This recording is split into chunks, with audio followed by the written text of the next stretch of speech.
Okay, alright. Happy po tayo sa Peanut Vlog. Habot sa Kimpaw, guys. Ito naman tayo, guys. Patok na patok talaga ang kaganapan ng Kimpaw sa ngayon, guys. Kasi nag-viral po yung isang post na isang netizen kung saan ay nakita sila Paolo Avellino at saka si Kim Chiu spotted sa Europe. Nordic Tour. Europe Nordic Tour. Wow na wow. Romantic Northern Lights. Sa Northern Light, guys. Kita alam nyo ba yung Northern Light, guys? Holiday po yun, guys. Kung nila nagkaroon ng very sweet moment, aba, lahat naman tayo dito wish natin pumunta sa Europa, sa Northern Lights. Yung umiilaw ba na parang rainbow. Doon po sila pumunta, guys. Dito mo kasi makikita yung kagandahan ng lights na to kapag wishing. If kumbaga, guys, natin na kapag ikaw ay mahilig sa mga wishes, dito papasok yung gusto mo pumunta sa mga wishes, adventure, ito guys, kasi Northern Light talaga. Iyan po yung mga wishes spot sa Europe. Aba, guys. Mabilis pa rin ito. Pinatulan ng mga fans ang post nila Paolo Avellino at saka si Kim Chiu, guys, dahil sa kanilang kabisihan, hindi nila sukat takalain mapupunta sila sa Europe at magbakasyon. In fairness naman na, karirinig lang natin, guys, na yung engagement nila ay patago. Sa ngayon naman, sa Europe na naman ang destination nila, guys. Aba, napakasarap sa pakiramdam na segue na yung dalawa. Alam naman nila yung tinatawag na cooperation sa mga fans. Pero in fairness naman sa bookingan factor na mga to, guys, hindi naman nila sinasabi. Pero may nakahalata, guys, dun sa ginagamit ni Kim Chiu na sing-sing.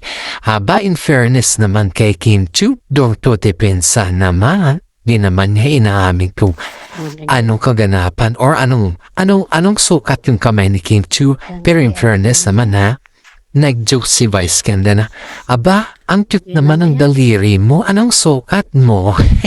Diba, nakakatawa naman dito, guys, kasi napansin kasi nila, guys, before sila pumunta sa Europe, may taping pa kasi yung showtime. That's the time na, sabi nga dito sa ating legit na sources, guys, na nung nabisita si Paolo Avellino sa showtime, guys, napansin nila yung mga kamay ni Kim Chiu, guys, na may kumikotita ba?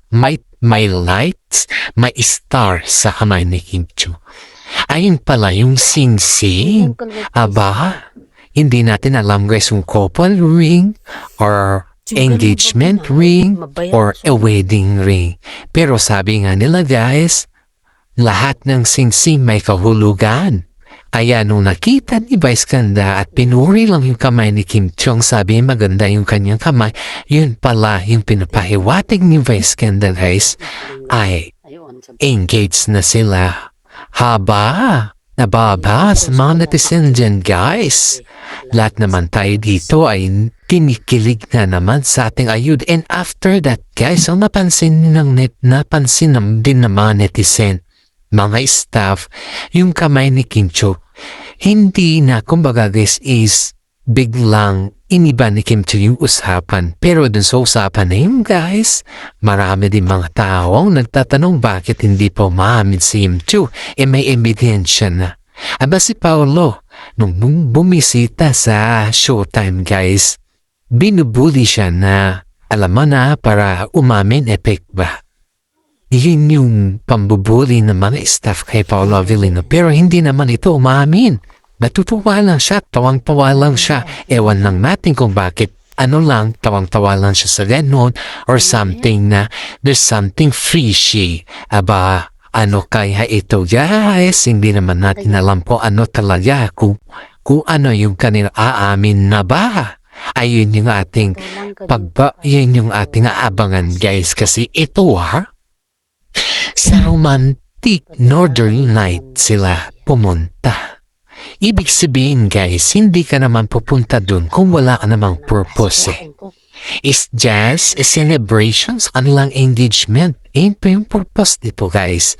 Pero hindi lang naman nila sinasabi kasi nga ang daming isyong nakapatong kay Kim Chiu sa ngayon at lalo't may hula pa si Kim Chiu sa ngayon guys.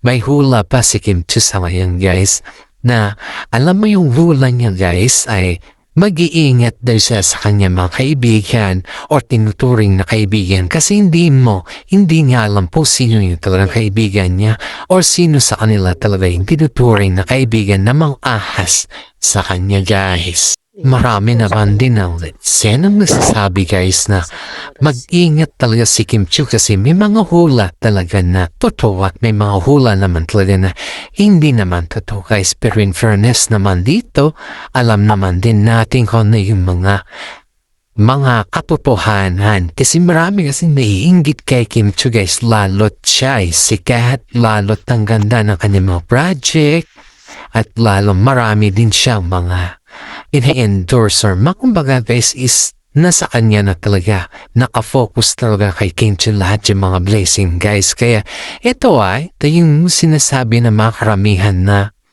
na deserve naman nila Paolo Avellino at saka si Kim Chiu na magbakasyon dahil nga kahit hindi sila yung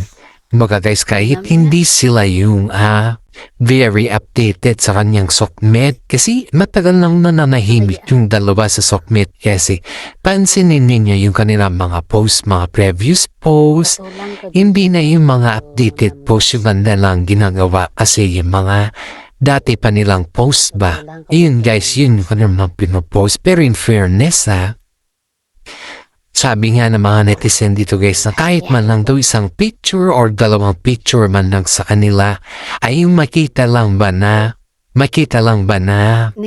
yung magkasama sila ay masaya na yung mga netizen or mga Kim Pao fans. Kasi nga alam nyo yung napapasaya talaga sa Kim Pao fans guys is yung kahit chismis man yan na magkasama sila ay at least na-update mo yung mga fans. Kaya marami din mga netizen guys ang sasabi na they deserve to take vacation in a Europe or so whatsoever country. Pero sa ganun naman guys, hindi naman sila makakaramdam ng boring lalo't yung kanilang trabaho. Balik sa trabaho ay sobra na yung kanilang trabaho. In fairness naman ay nakasubaybay na rin yung mga ibang tao sa kanila guys, lalo niwan lamang kaibigan. Dahil nakita naman nila yung effort ng dalawa. Nakita rin nila kung kaano nila pinaglaban yung kanilang relasyon guys. Lalo't ang daming naging issues. You know guys sa kanilang relasyon kasi si Paolo Avellino kasi ang ini-issue nila sa kanyang this is yung anak niyang si Aki. May anak na si Paolo, si Kim Chiu dalaga pa. Paano naman na yung pamilya ni Kim Chiu magugustuhan ba si Paolo kasi half. Alam nyo na kapag half ka kasi, parang yung parents mo mag-decide dyan. Ewan ko lang guys kung that's very true kasi normal kasi guys, normally ganun talaga yung nangyayari yung parents mo talaga yung nag-decide lalo't pag ibang lahi ka.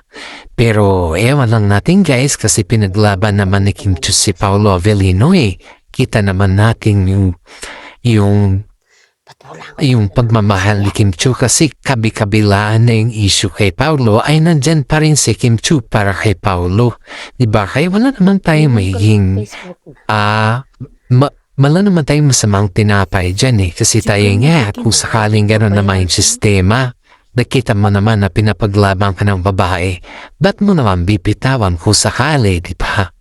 Mga issues na yun bang wala namang katotohanan at ginawa lang na issue para ikaw ay yung bang maging bala sa lahat para mag-viral sila or something like that. It's not, hindi yan importante.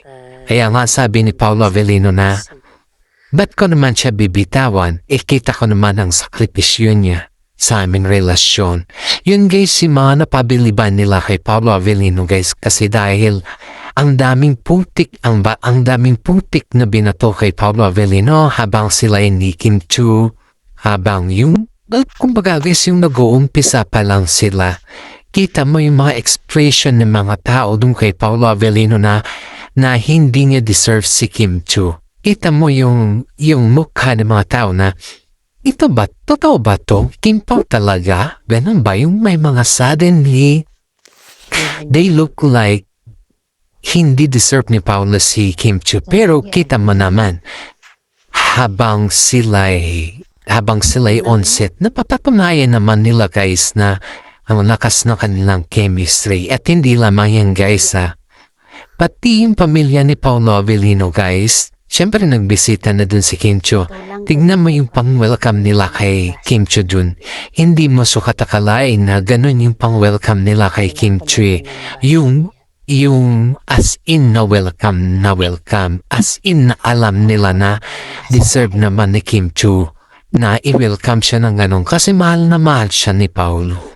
Hindi ka naman ibibisita o hindi ka naman ibisita sa isang bahay ng lalaki or makita or makilala yung pamilya ng isang lalaki kung ikaw naman ay hindi ka ready at hindi ka nakapag-decide. Kasi syempre guys, kung bisita lang naman yan na mamisita, mamasyal, okay lang.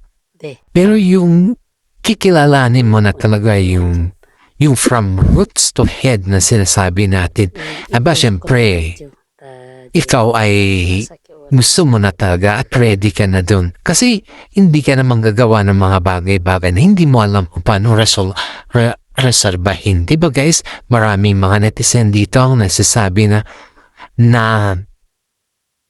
sa tagal nila Kim Chiu at saka si Yan Lim guys, sa tagal nila sa relasyon nilang yan guys, si Paolo Avellino lang yung I don't know if si Yan Lim give engagement kay Kim Chiu or pinasa lang na si Kim Chiu kasi kung wala pa namang sing-sing si Kim Chiu wala pa naman akong nakitang sing-sing niya even do sa lahat. Pero nung naging sila ni Paolo Avellino, may mga sing-sing na rin siya na ginagamit. Pero nung sila ni si Yan Lim, ewan ko lang guys, wala tayong napapansin at saka wala din na nasabi mo. Kasi pag may bagong napansin kay Kim Chiu, lalo yung kanyang daliri. Kasi syempre sa Showtime, pag sa Showtime yan, kung ano yung napapansin lalo sa daliri, ayun na yun. Lalabas at nalabas yan. Pajuk ng hepe. Pero I think walang napansin ang ka-host niya sa Showtime kasi wala namang lumabas na issues na may gamit na si Kim Chiu na sing-sing. Pero sa kanila ni Paolo Avellino guys, may ilang taon pa lang sila, kita mo yung progress. Kita mo rin yung nangyari. Kita mo rin yung kabaitan ni Paolo Avellino. At higit sa lahat guys is tinanggap ni Kim Chiu si Paolo even though may anak siya. Kaya deserve nilang dalawa na mamasyal para sa ganun is maging happy naman sila guys. At bago natin tapusin yung ating YouTube channel guys, ang gusto ko lamang pong batiin or shout out yung mga fans natin dyan na mga senior citizen. Mga senior citizen na nasa ibang bansa at sa kanyang mga nanonood sa ating YouTube channel guys. Paki-like and share naman po yung ating YouTube channel. Paki-update na din po. So higit sa lahat po guys is tapusin po ninyo yung ating updates at saka yung ating vlog. Huwag po tayo mag-skip. Always think positive po because ang pagiging positive ay nakakabuti po yan sa ating everyday life. Maraming salamat at God bless po sa ating lahat.